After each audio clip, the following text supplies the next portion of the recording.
mohon kenapa di daerah Cianjur, khususnya daerah Takokak, pupuk set A sama SP36 nggak ada. Bangunan di sekolah kami ini rusak berat. Anak-anak ini kekurangan ruangan buat belajar ya. Saya berharap ke pemerintah pengen sekali diangkat ya. Maunya itu PNS, kalau enggak ya P3K, karena saya udah mengabdi di sini udah belasan tahun gitu, Mbak. Baru 700 ribu, Mbak.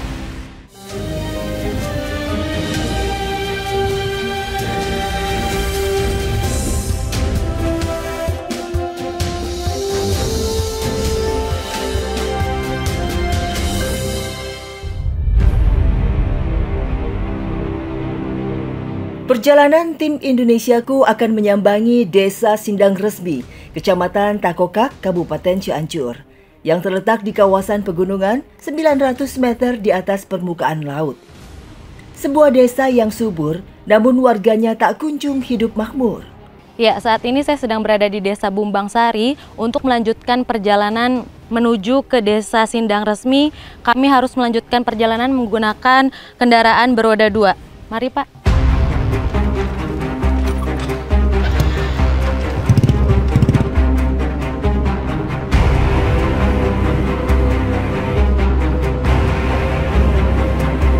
Kami memulai perjalanan dari Kampung Pangaduan, Desa Bumbang Sari.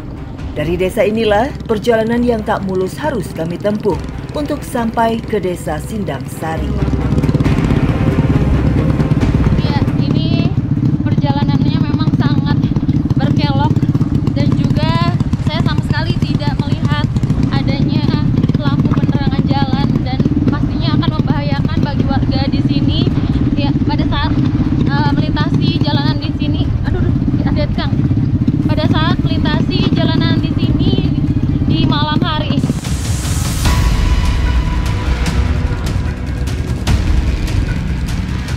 Jalanan bebatuan yang rusak parah membuat motor yang kami tumpangi sulit untuk melintas. Sudah 25 tahun dilakukan pengerasan, namun jalan ini tak kunjung diperbaiki. Permohonan perbaikan seringkali diajukan, namun hingga sekarang belum terrealisasi.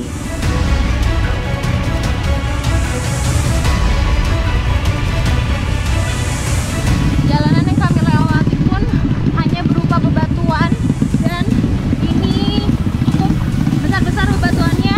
Saya juga harus berpegangan kuat-kuat dengan langkahnya, kalau tidak bisa saja kami tergelincir.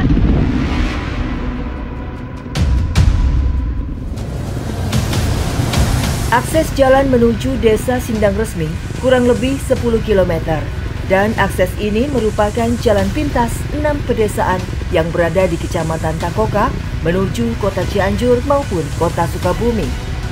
Ya, dari tadi kami melewati jalanan berupa tanah merah dan ini sedang musim kemarau, jadinya sangat berdebu.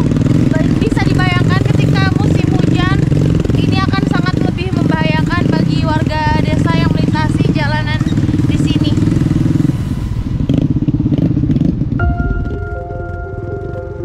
Setelah melakukan perjalanan kurang lebih 1 jam, akhirnya kami sampai juga di Desa Sindang Resmi.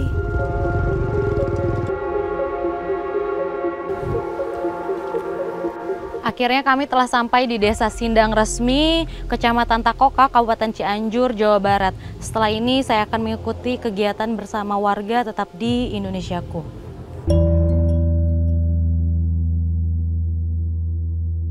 Inilah Desa Sindang Resmi, terletak di sebelah barat Kecamatan Takokak, Kabupaten Cianjur. Memiliki luas wilayah sekitar 16.000 hektar dan berpenduduk kurang lebih 7.600 jiwa. Pertanian dan perkebunan menjadi sumber utama rezeki mereka, salah satunya tomat. Letak kebun tomat yang jauh tak membuat para buruh patah semangat. Kami pun terus melangkah melewati jalan setapak dan tanah merah yang licin. Ya, akhirnya kami telah sampai di kebun tomat dan setelah ini saya akan mengikuti kegiatan bersama ibu-ibu untuk memetik tomat.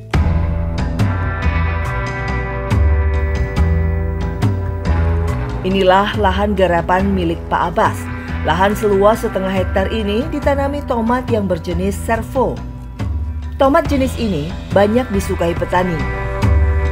Selain tahan virus, mudah perawatan, tomat ini harga jualnya lebih mahal dari tomat sayur lainnya. Ya, tomat yang seharusnya dipanen memang yang berwarna hijau dikarenakan ketika yang merah melalui tahap pengiriman akan cepat membusuk. Tomat bisa dipanen 65 hari dari awal tanam. Saat panen raya bisa menghasilkan 2 ton. Sayangnya, saat kemarau panjang maksimal 400 kg yang bisa dipanen. Jelas selisih yang sangat jauh dari harapan bagi para petani. Sementara ketersediaan obat dan pupuk tanaman sulit didapat petani, sehingga berakibat gagal panen. Bu Iin dan kawan-kawan bekerja dari jam 7 pagi hingga 12 siang dengan upah Rp40.000. Namun terkadang dibayar dengan sistem timbangan. Bu Iin udah berapa tahun Bu jadi buruh petik? Udah lama, hampir 3 tahun, 4 tahun. Itu kesulitan apa aja Bu yang pernah Ibu rasain? Sulitnya kalau di perjalanan, kalau hujan, licin, terus kita jalannya perjalanan jauh, hampir 1 kilo, apalagi anak kecil, masih kecil dibawa, kita demi anak kayak gitu kan, terus di anak mau sekolah, kita terus buat makan aja susah. Kalau kemarau kayak gini susah, jelek, pendapatan sedikit. Paling pendapatan cuma 20 kilo kali 700 perak. Kita dapat 20 kilo berarti 14.000. Mohon gitulah ke Bapak Presiden atau lihat kita di bawah. Buat makan susah, buat sekolahin anak susah. Hanya mengandalkan pendapatan saat panen tiba membuat pendapatan Iin juga tidak menentu. Permintaan pasar yang lesu juga membuat harga tomat anjlok. Imbasnya, upah pekerja pun terlambat dibayarkan. Setelah tomat-tomat ini terkumpul, kita akan lanjut ke tahap penyortiran.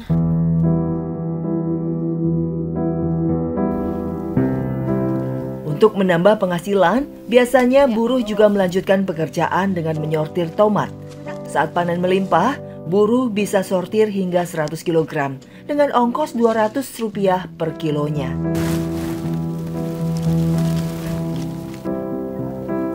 Artinya, mendapat tambahan penghasilan Rp20.000 per hari. Sayangnya, hasil yang tak melimpah membuat penghasilan mereka turun. Ya, saat ini sedang dilakukan tahap penyortiran, di mana tomat yang merah ini cepat membusuk ya Pak ya. Jadi yang kita akan jual itu tomat yang berwarna hijau.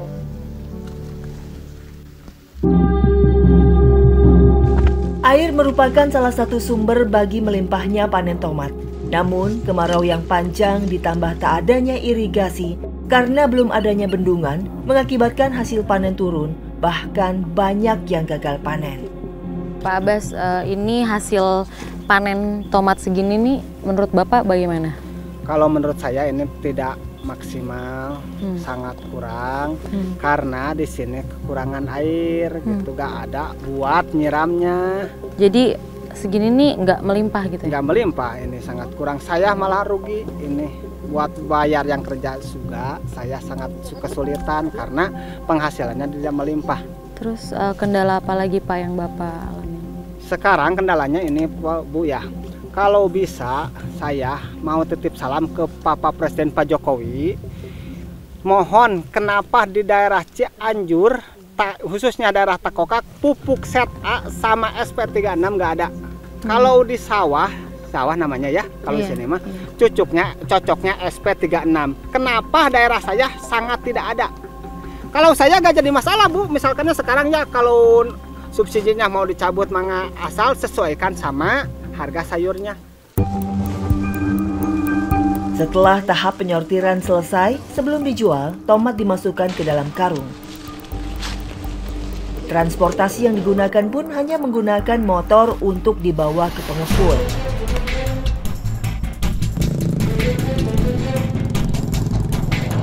Ojek motor menjadi andalan para petani untuk membawa hasil tani mereka ke pengepul. Ongkos ojek dipatok Rp300 per kilogramnya. Sekali trip, akang ojek bisa membawa beban hingga 300 kg. Ya, untuk sampai ke pengepul memang jalanannya terjal sekali dan mengerikan, hanya berupa jalan setapak dan itu pun dari tanah merah, dan di sebelah kanan saya juga ini jurang. Tentunya ketika musim hujan pasti akan sangat licin dan membahayakan bagi tukang ojek yang mengangkut barang hasil panen. Dari 82 km jalan yang berada di Desa Sindang Resmi, baru 27 km yang baru terbangun. Sisanya 55 km berupa jalan tanah bebatuan. Menurut informasi aparat desa, jika dibangun menggunakan anggaran desa kurang lebih 30 tahun baru akan terselesaikan. Padahal perputaran roda perekonomian warga sangat tergantung pada infrastruktur jalan ini.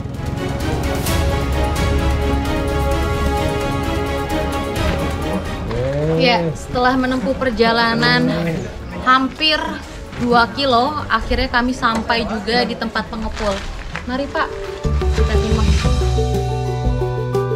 Tomat langsung ditimbang untuk mengetahui berapa hasil yang telah dipanen dan upah ojek yang harus dibayarkan. Harga tomat saat ini hanya Rp2.000, turun dari harga Rp5.000 per kilonya. Padahal harga tomat normalnya berkisar Rp7.000 per kilonya. Akibatnya, petani pun mengalami kerugian. Sungguh harga yang tak sebanding dengan pengeluaran yang ditanggung petani untuk biaya pupuk, ongkos kerja, dan transportasi.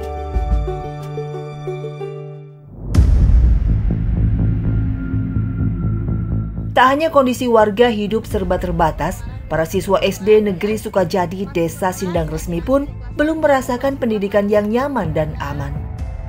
Minimnya ruang di gedung sekolah membuat mereka terpaksa belajar berbagi dalam satu ruangan. Saat ini saya sedang berada di SD Negeri Sukajadi, namun sebelum saya mengikuti kegiatan bersama para siswa dan siswi di sini, saya ingin melihat kondisi bangunan sekolah yang ambruk. Sudah 45 tahun yang lalu SD Negeri Sukajadi dibangun dan berdiri hingga saat ini. Tentu saja seiring usianya yang sudah tua dimakan waktu, perlu perbaikan bangunan dan ruangan kelas demi kenyamanan belajar dan mengajar. Pada tahun 2004 pernah dilakukan renovasi, namun sayangnya hingga saat ini hanya tersisa 3 ruang kelas saja yang bisa digunakan. Bahkan beberapa bulan yang lalu, beberapa ruangan kelas yang tersisa pun roboh akibat kondisi bangunan yang sudah tua dan lapuk ditelan waktu. Adel, kelas berapa sekarang? Kelas 6. Bisa diceritain nggak ke kakak dulu kondisinya pas lagi ambruk kayak gimana? Ini kayak gempa. Adel, ada harapan nggak sih yang Adel mau tuh seperti apa? Oh, ini sekolah ini dibangun lagi biar bagus, jadi nyaman gitu sekolahnya di sini. Para siswa pun terpaksa berbagi ruang kelas saat proses belajar mengajar. Kelas 1 digabung dengan kelas 2, kelas 3 dengan kelas 4, dan kelas 5 dengan kelas 6.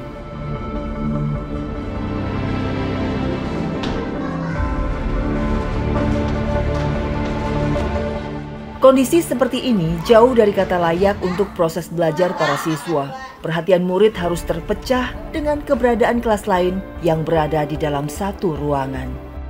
Siswa SD Negeri Sukajadi sebagai generasi penerus bangsa harusnya berhak mendapat akses pendidikan yang lebih memadai dan berkualitas. Tak hanya kondisi bangunan yang rusak, para guru didik pun masih berstatus sebagai tenaga guru honorer. Salah satunya adalah Bu Rita. Boleh diceritakan perasaannya bagaimana untuk mengajar 2 kelas di satu bangunan seperti ini, Bu? Ya. Proses belajar mengajar juga di sini kurang memadai, ya, kurang nyaman, ya. Apalagi saya sekarang ngajar di kelas 5 dan kelas 6, disatuin jadi satu ruangan ini. Kalau boleh tahu Bu, sekarang upah guru honorer yang Ibu terima itu per bulannya berapa Bu? Saya udah belasan tahun, baru 700.000 Mbak. Ya kalau seandainya dicukupin buat kebutuhan saya sehari-hari itu jauh ya, jauh tidak, ya kurang mencukupi. Berharap juga buat bangunannya juga, karena di sini udah ambruk sekolahnya gitu.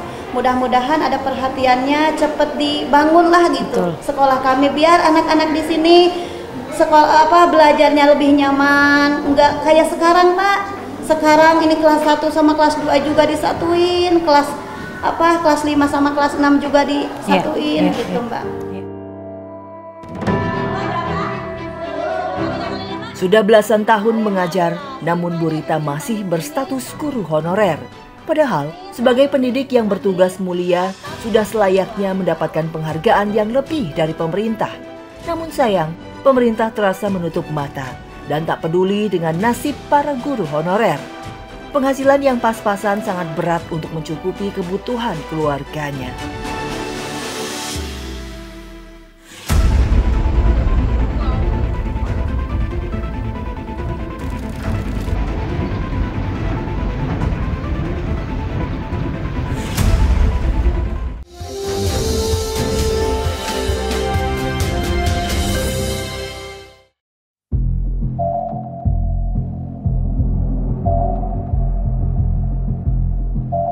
Memiliki 5 kedusunan, Desa Sindang Resmi berada di ketinggian 900 meter di atas permukaan laut, sehingga warga banyak menggantungkan hidupnya dengan menanam teh.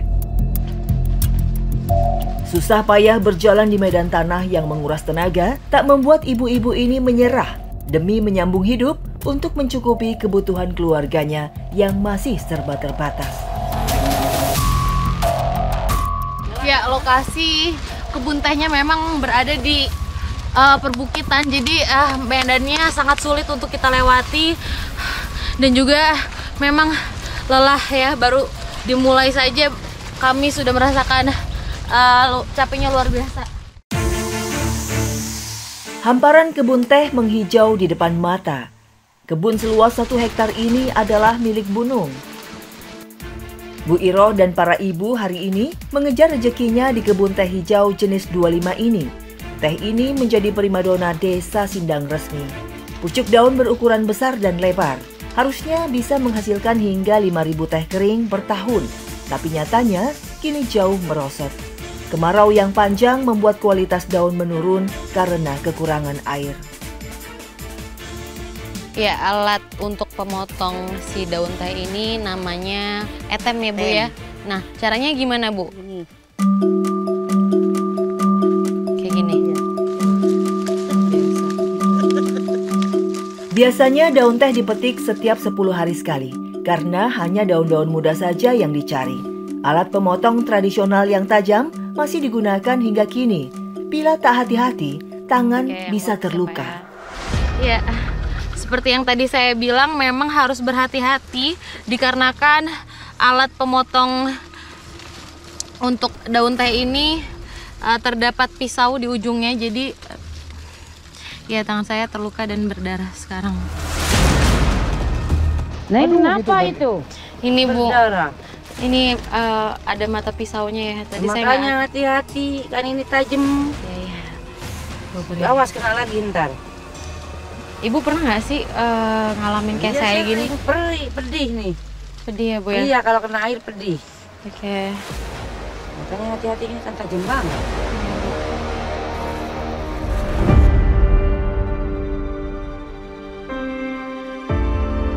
Bekerja memetik daun teh tak semudah yang saya bayangkan. Jika tidak hati-hati, tangan bisa terkena pisau, bahkan diserang serangga. Salah satunya Bu Iro.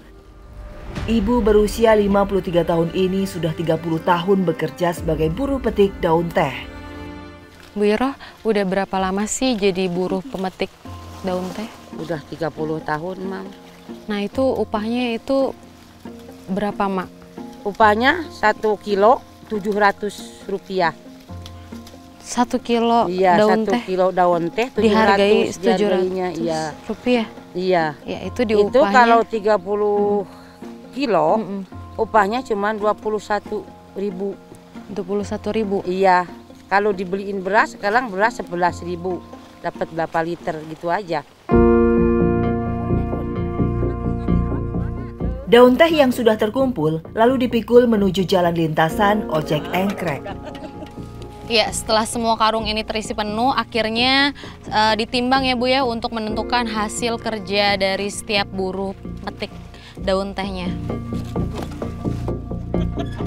Per kilo hasil petikan dihargai Rp700. Seorang pemetik biasanya bisa mengumpulkan 30 hingga 40 kg pucuk teh setiap hari. Artinya, hanya Rp21.000 hingga Rp28.000 upah yang diterima para buruh petik. Meski dihargai murah, pekerjaan itu terpaksa dilakukan karena tak ada pekerjaan lain.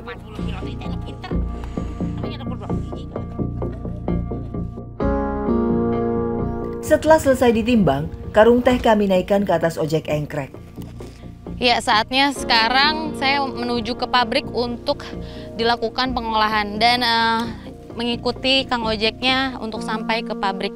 Ayo Kang, saya di sini ya. Waduh, susah banget. Saya pun ikut menumpang di atas motor.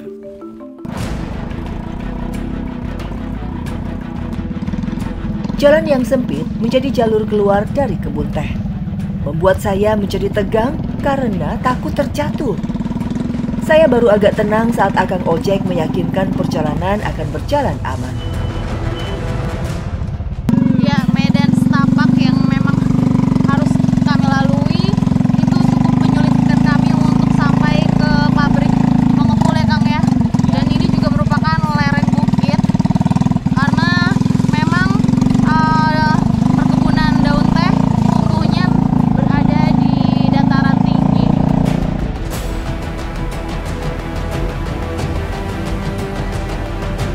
Ongkos ojek dipatok Rp200 per kilonya. Karena medan yang sulit, biasanya akang tukang ojek hanya bisa membawa maksimal 200 kg. Namun, jika panen sedang melimpah, mereka bisa melakukan hingga 5 trip dalam sehari.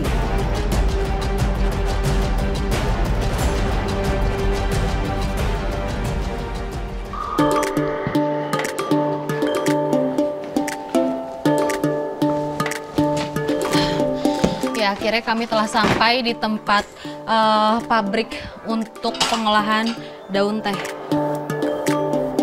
Harga daun teh basah di pengepul dipatok Rp2.200, turun dari Rp2.700 per kilonya. Para petani hanya bisa berharap kepada pemerintah agar mengatur regulasi harga batas bawah sehingga mereka tidak rugi. Tak hanya petani, pelaku industri kecil pun juga mengeluh karena sulitnya mendapatkan daun teh untuk produksi mereka. Akibat hasil daun teh dari para petani yang kian menurun. Inilah tempat pembuatan teh milik Pak Asep yang sudah beroperasi sekitar 20 tahun. Daun teh lalu dimasukkan ke dalam tabung yang dipanaskan. Nah, ini adalah alat untuk mengeringkan atau membuat layu daun teh yang masih segar.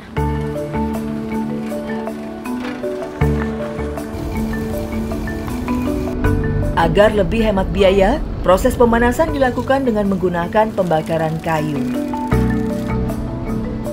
Suhu di sini sangat panas sekali, jadi uapnya menyerang ke bagian seluruh tubuh.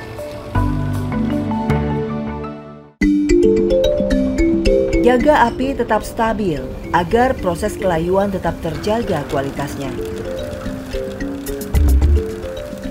Setelah kurang lebih 5 menit, daun teh yang sudah layu kemudian dimasukkan ke dalam alat penggilasan. Ini merupakan alat untuk menggilas agar daun tehnya menjadi serpihan serbuk kecil-kecil. Setelah kurang lebih 30 menit, potongan daun kecil-kecil dimasukkan tabung kembali untuk proses pelayuan kembali. Dibutuhkan waktu kurang lebih 5 menit agar hasilnya lebih maksimal. Sekali produksi, Pak Asep bisa menghasilkan 1 hingga 5 ton. Sayangnya, tidak setiap hari bisa berproduksi. akibat hasil panen petani yang semakin berkurang. Dari 100 kg daun teh basah setelah kering mengalami penyusutan hingga menjadi 22 kg saja. Proses terakhir, teh dimasukkan ke dalam alat pengering bisa disebut bolti selama 7 jam. Harga teh dipatok 14.000, naik dari harga sebelumnya 12.000 per kilonya. Para pelaku bisnis industri kecil seperti Pak Asep ini berharap agar pemerintah memberikan kepastian regulasi batas harga bawah sehingga petani tidak merugi, serta memperoleh perlindungan usaha tanpa takut dikuasai pabrik teh yang lebih besar yang bisa menyebabkan pelaku industri kecil merugi bahkan sampai gulung tikar.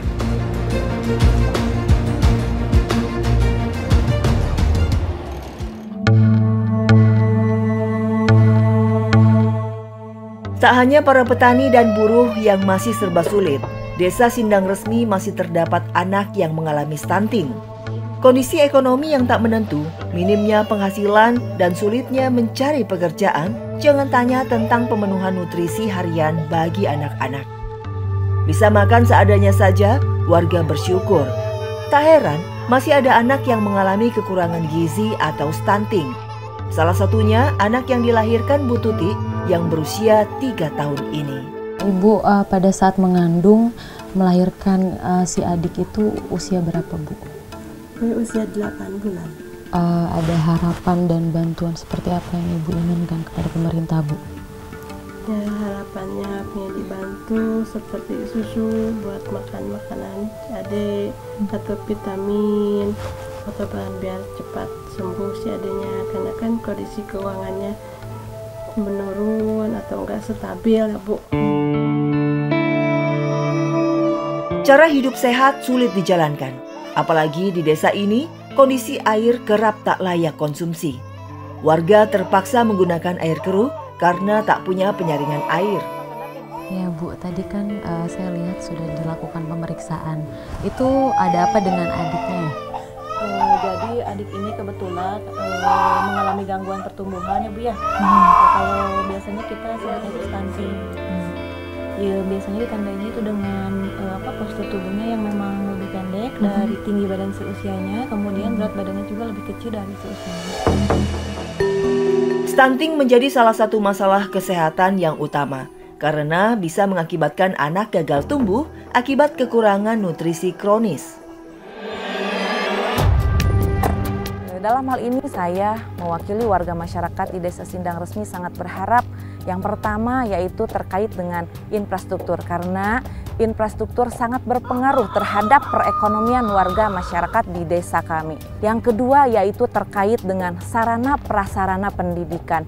Di desa kami memiliki satu sekolah dasar yaitu SDN Sukajadi yang beralamat di Kampung Cibeber yang dalam kondisi saat ini yaitu memiliki 2 ruang kelas sangat sudah kondisinya tidak layak untuk pakai, dan yang terakhir yaitu terkait dengan pertanian.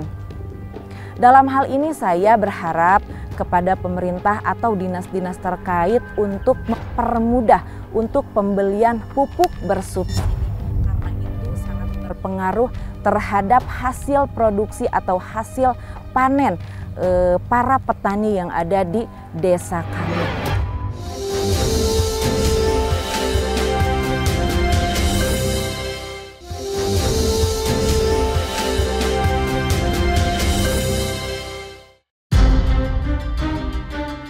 Memiliki bentang alam yang subur, ironinya tak membuat warganya makmur. Kini, warga menantikan solusi dan pemerintah bergerak, membuat bendungan, memperbaiki sekolah, dan akses jalan menuju desa agar terbuka lebar bagi mereka. Jalan rezeki untuk memperbaiki kehidupannya.